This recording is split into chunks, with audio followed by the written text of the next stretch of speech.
Hello guys, I am really sorry.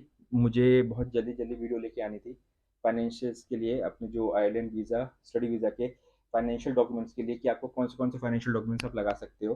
सी मैंने ना ये थोड़ी सी इन्वेस्टमेंट करी, बहुत छोटी सी इन्वेस्टमेंट करी है आप लोगों के लिए कि मेरी आवाज़ आप तक बिल्कुल क्लियर पहुँचे। बिकॉज जब तक मैं आयरलैंड नहीं पहुँच जाता मैं आपको कुछ दिखा नहीं सकता, अपनी बातों को बता सकता हूँ कि क्या क्या चीज़ें मैंने फेस करी हैं, क्या क्या चीज़ें मैंने डॉक्यूमेंट्स प्रिपेयर करे अपने वीज़ा को लेने के लिए, स्टडी वीज़ा को लेने के लिए। तो मैं आपको, जब तक मैं आयरलैंड पहुँच नहीं जाता तब तक मैं आपको इन्फॉर्मेटिव वीडियो दूंगा, और जब मैं आयरलैंड पहुँच जाऊँगा फिर मैं आपको आयरलैंड भी घुमाऊँगा। सो उस चीज़ के लिए भी ये मैंने आपके लिए एक इन्वेस्टमेंट करी है छोटी सी, कि मेरी आवाज़ ढंग से पहुँचे। और वहाँ पे आपको पता ही है वहाँ पे हवा बहुत चलती है।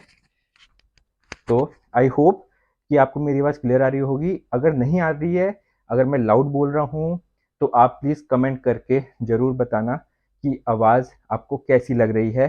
पहली 2 वीडियो से आपको आवाज़ बेटर लग रही है, या मैं बहुत ज़्यादा लाउड हूँ, या मैं बहुत ज़्यादा धीरे हूँ। जो भी हो अगर आप मुझे बताओगे तो अच्छा रहेगा मेरे लिए। बिकॉज़ अब जो ये यूट्यूब चैनल मैंने बनाया है आपके लिए, आपको इस चीज़ से फ़ायदा होना चाहिए। और गाइज़, मैं ये देख रहा था कि आप वीडियोस को देख रहे हो पर आप सब्सक्राइब नहीं कर रहे हो। कुछ मोटिवेशन यार मुझे भी दो आप, कि मेरे पास अगर सब्सक्राइबर्स आएंगे तो मैं और ज़्यादा इन्फॉर्मेटिव वीडियोस लेकर आऊँगा, जल्दी जल्दी लेकर आऊँगा। मेरा टारगेट है कि मैं एटलीस्ट कम से कम 10 वीडियोस पर मंथ डालूँ ही डालूँ। पर मैं अभी नहीं उस चीज़ को अचीव कर पा रहा हूँ, बिकॉज मैं अभी जॉब भी करता हूँ फुल टाइम। अभी मैं नोटिस पीरियड सर्व कर रहा हूँ, तो फिर मेरे पर नहीं टाइम हो पाता। पर मेरे पास मोटिवेशन होगा अगर आप मेरे सब्सक्राइब करोगे चैनल, और मेरे व्यूज़, अगर आप मेरे वीडियो को भी देखोगे तो अच्छा लगता है कि हाँ, कि आप सब देख रहे हो। तो मैं ज़्यादा टाइम वेस्ट नहीं करता आपका, तो let's get started with the video.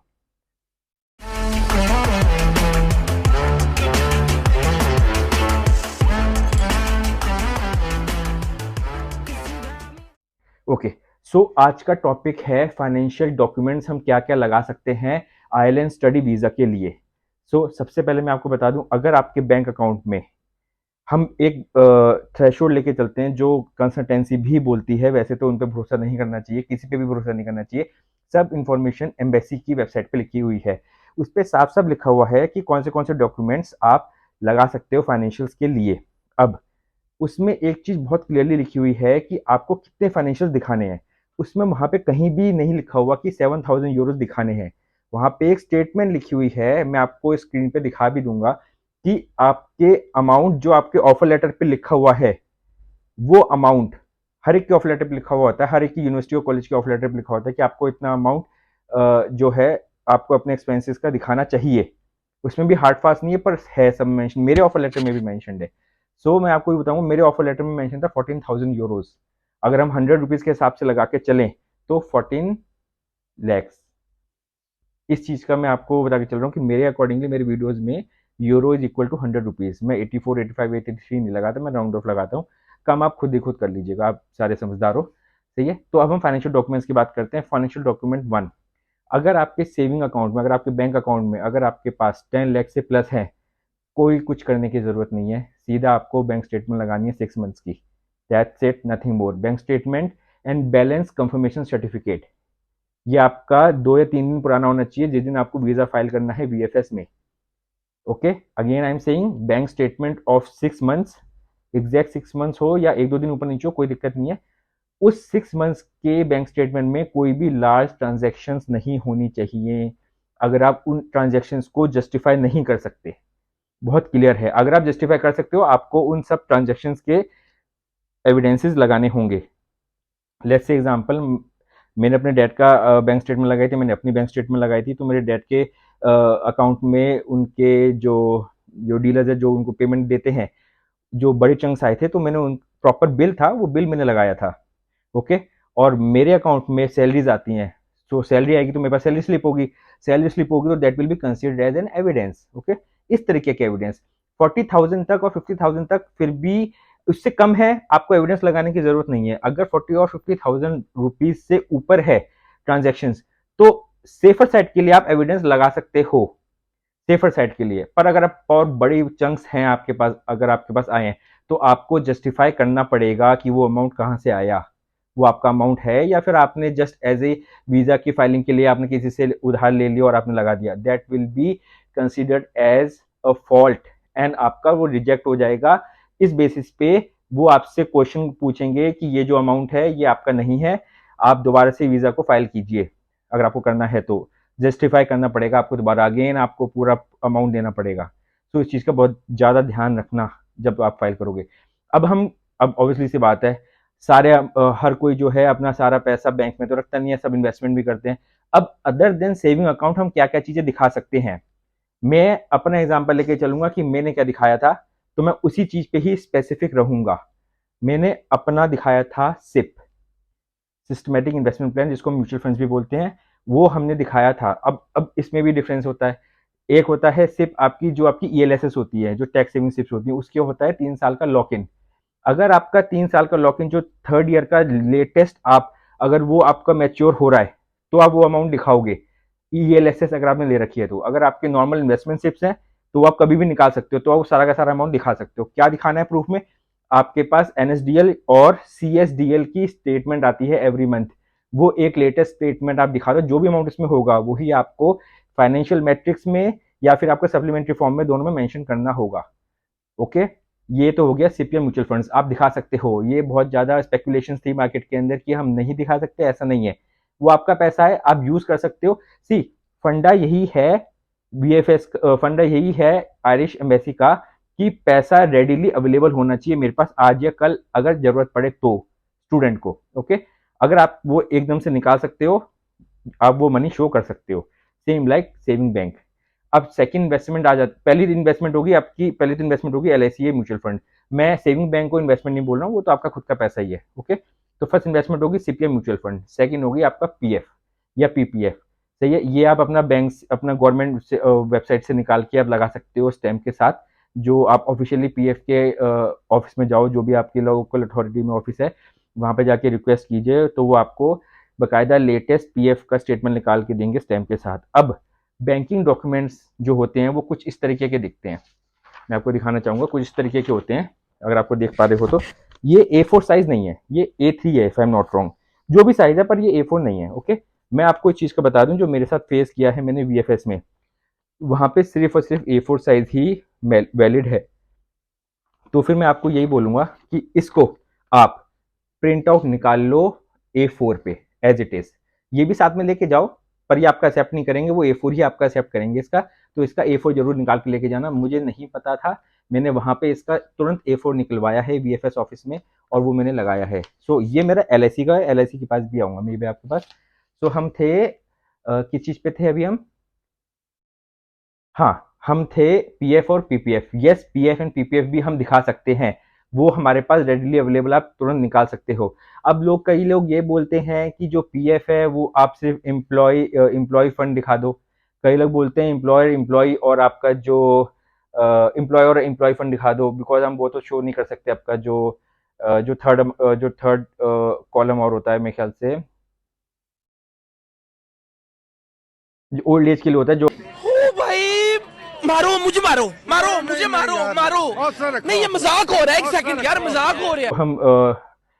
हम जब बूढ़े हो जाएंगे तब होता है, वो वाला अमाउंट नहीं दिखा सकते, वो मेरे दिमाग से नाम निकल रहा है टर्म ये। तो मैंने टोटल अमाउंट दिखाया था, वीजा वालों को जो देखना होगा अमाउंट वो देख लेंगे, मैंने टोटल अमाउंट अपना दिखाया था, मैं उसकी मैं बहुत क्लियरली बोल रहा हूँ आपके। ओके, अब आज आ जाती है हमारी बात थर्ड इन्वेस्टमेंट की, वो है हमारी एलआईसी।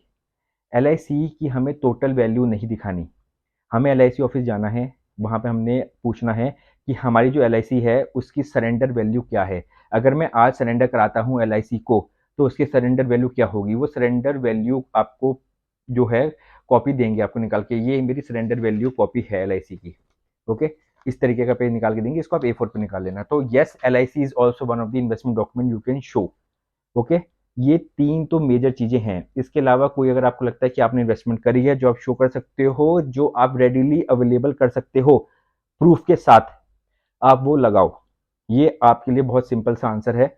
जो अमाउंट, जो इन्वेस्टमेंट आप शो कर रहे हो, वो अगर आपको, अगर मैं बोलूं या वीजा वाले बोले कि मुझे कल दो, कल यूज करो उस अमाउंट को, आप करने लायक हो, तो आप उसको लगा सकते हो 110%। इसमें आप कंफ्यूजन में बिल्कुल भी मत रहना कि आपको स्पेकुलेशन रहती हैं कि, मेरे पास बहुत क्वेश्चंस आते हैं एक्चुअली, तभी मैं आपको इस चीज़ को बहुत क्लियरली बता रहा हूँ कि इन्वेस्टमेंट में बहुत चीज़ें क्लियर हैं।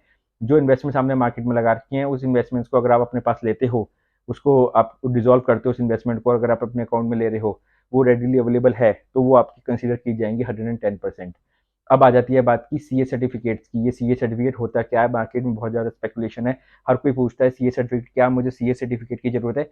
गाइस, सीए सर्टिफिकेट एक सीए जो होता है वो अपने स्टैंप लगा के वो स्पेकुलेशन करके देता है आपके सेविंग अकाउंट के अंदर। कोई भी अगर चंक बड़ा अमाउंट है वो उसको प्रूव करेगा। मान के चलो मेरी सिस्टर, मैंने पैसा लिया मेरी सिस्टर से, सिस्टर मेरी ब्लड रिलेशन है, कोई भी ब्लड रिलेशन में अगर आप पैसा ले रहे हो तो वो सीए सर्टिफिकेट आप वहां पे लगा सकते हो, स्टेटिंग दैट कि मेरी सिस्टर ने मुझसे पैसा लिया था, अब वो मुझे ये वाला अमाउंट वापस रिटर्न कर रही है, इसके लिए मैंने एक सीए सर्टिफिकेट लगा दिया। Same goes for every blood relation, go it can goes for your father as well, it can goes for your mother as well, जो भी आपके, it can goes for your brother as well, जो भी आपका blood relation में है, make sure blood relation, इसमें साफ साफ लिखा हुआ है। Again, don't go on my words, website पे चेक करो एम्बेसी की, उसमें लिखा हुआ है कि आप ब्लड रिलेशन से सपोर्ट ले सकते हो, डायरेक्ट ब्लड रिलेशन से। ओके, फाइनेंशियल डॉक्यूमेंट्स ही हैं जो सबसे इंपॉर्टेंट हैं आयरिश स्टडी वीज़ा के लिए। उसको अगर आपने सक्सेसफुली अगर आपने कंप्लीट कर लिया तो कोई दिक्कत नहीं है। पहले मार्केट की स्पेकुलेशन थी कि 7,000 यूरोज होने चाहिए, फिर मार्केट की स्पेकुलेशन हुई 10,000 यूरोज होने चाहिए मिनिमम सेफर साइड के लिए। ये सेफर साइड है क्या? ये सेफर साइड कुछ भी नहीं है, ये एक भ्रम है। सेफर साइड वो है जो आपके ऑफर लेटर में लिखा हुआ है, वो अमाउंट पे आपको जाना है। और अगर आपके ऑफर लेटर पे नहीं लिखा हुआ तो फिर कंसल्टेंसी वालों ने एक अमाउंट दे दिया है कि हाँ 10,000 यूरोज तो एक सेफर साइड पे है ही है, पर वो एक डेजिग्नेटेड अमाउंट नहीं दे रखा आयरिश वेबसाइट में लिखा हुआ। तो उस चीज पे ही मत वो रहना, स्टिल मत रहना कि आप 10,000 यूरोज ही दिखाने हैं, उससे ज्यादा नहीं दिखा सकते, उससे कम नहीं दिखा सकते, नहीं, ज्यादा दिखा सकते हो, ज्यादा दिखाना चाहिए अगर आप दिखा पा रहे हो तो, क्योंकि वो आपकी फाइल को बहुत ज्यादा स्ट्रॉन्ग करेगा। ओके, कोई भी क्वेश्चंस हो आप कमेंट करो, मेरे चैनल को सब्सक्राइब करो, मुझसे आप इंस्टाग्राम के लेट्स चलो आइलैंड के चैनल पे और अपनी प्रोफाइल पे आप मुझे पिंग कर सकते हो, मैं आपके आंसर्स दे सकता हूँ।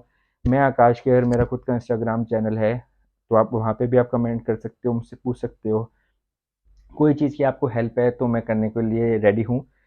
मेरी जितनी इन्फॉर्मेशन मैं आपको दे पाऊँगा उतना अच्छा है। आगे की वीडियोज़ में मैं आपको ये बताऊँगा कि मैंने कौन सी एयरलाइन बुक करी है, क्यों बुक करी है, मैं कितना लगेज लेके जा सकता हूँ। मैं ये सब चीज़ें आपको इस टाइम पे, ये सबसे पहली स्टेज पे इसलिए बता रहा हूँ because you all guys are going through this stage as of now. मैं अपने बारे में बाद में बताऊँगा, मेरी जर्नी क्या रही है पीछे की, वो भी मैं आपको बाद में बताऊँगा। बहुत टाइम है हमसे आप अपने बारे में आपको बताने के लिए, बहुत टाइम है। पर अभी आपका मैं जानता हूँ प्रोसेस चल रहा होगा, कई लोग ने वीएफएस में फ़ाइल किया होगा वीज़ा, कई लोग करने वाले होंगे, कई लोग प्रिपेयर कर रहे होंगे, कई लोग क्वेश्चंस में होंगे, डिलेमा में होंगे कि यार मुझे ये इन्वेस्टमेंट प्रूफ लगाना चाहिए, नहीं लगाना चाहिए, क्या मैं 10 लाख रुपीज़ दिखाऊँ या ना दिखाऊँ, क्या मैं 14 लाख दिखाऊँ या ना दिखाऊँ? ऐसी स्पेकुलेशन में मत पड़ो, जो अमाउंट जितना ज़्यादा दिखा सकते हो दिखा दो, कोई दिक्कत नहीं है। एक चीज़ और मैं आपको बता दूँ, जो लोग स्टडी लोन लेके जाना चाहते हैं, कंप्लीट अमाउंट स्टडी लोन का आप नहीं दिखा सकते। मैंने क्या किया था, मैंने लोन लिया, उस लोन में से मैंने अपना पूरी फीस पे कर दी और जो रेस्ट ऑफ द अमाउंट वो मैंने education bond, island education bond में डाल दिया। बाकी का अमाउंट मैंने सारा का सारा इन्वेस्टमेंट में दिखाया है, सारा जो अमाउंट दिखाया, सेविंग्स में, इन्वेस्टमेंट में, सब में दिखाया है। तो मैंने इसको ऐसे सेग्रीगेट कर दिया और मेरा वीज़ा आ चुका है। मैं आपको बता दूं, आप एक गलती मत करना कि आपने सारा लोन, मान के चलो आपने 25 लाख का लोन ले लिया, 25 लाख के लोन में से आपने 12-13 लाख की फीस भर दी, बचा हुआ अमाउंट आपने एज अ 10 लैक्स आपने एज अ वो दिखा दिया, अपने बैंक में दिखा दिया, नहीं, चांसेस हैं शायद ना आए आपका वीज़ा। ओके, क्वेश्चंस उठ सकते हैं आपके ऊपर कि आप तो सारा का सारा जो है लोन्स लेके जा रहे हो, ऐसा मत करना बिल्कुल भी। पूरा अमाउंट बिल्कुल भी दिखाने की ज़रूरत नहीं है। आप अपना इन्वेस्टमेंट भी दिखाओ, सेविंग में भी दिखाओ, खुद की दिखाओ, और इन्वेस्टमेंट अलग अलग मार्केट में कहीं वो कर रखिए वो भी दिखाओ, अगर आप उसको रेडिली अवेलेबल कर सकते हो जाने के लिए, यूज़ करने के लिए। ओके, अगेन, मुझसे कोई गलती हुई हो, I am really sorry guys, please do subscribe my channel, like it and share it as much as possible. मैं और भी जल्दी वीडियोज़ लेकर आऊँगा, कोशिश करूँगा कि इस कमिंग वीक में मैं 2-3 वीडियोज़ और दूँ आपको।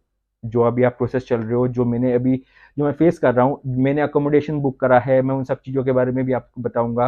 अगर आप मेरा लिंक यूज़ करोगे तो शायद आपको 100 यूरोज़ का ऑफ भी मिल जाएगा, मुझे भी ऑफ मिलेगा 100 यूरोज़ का। सही है, फ़ायदा सबकी तरफ से सबको होना चाहिए मेरे हिसाब से। मैं उसके लिए भी बहुत जल्दी वीडियो लेकर आऊँगा। So guys, do comment if you have any questions, any queries, and एक दूसरे की सपोर्ट करेंगे तो इंशाल्लाह सब हम जल्दी आयरलैंड में मिलेंगे। Bye guys, bye.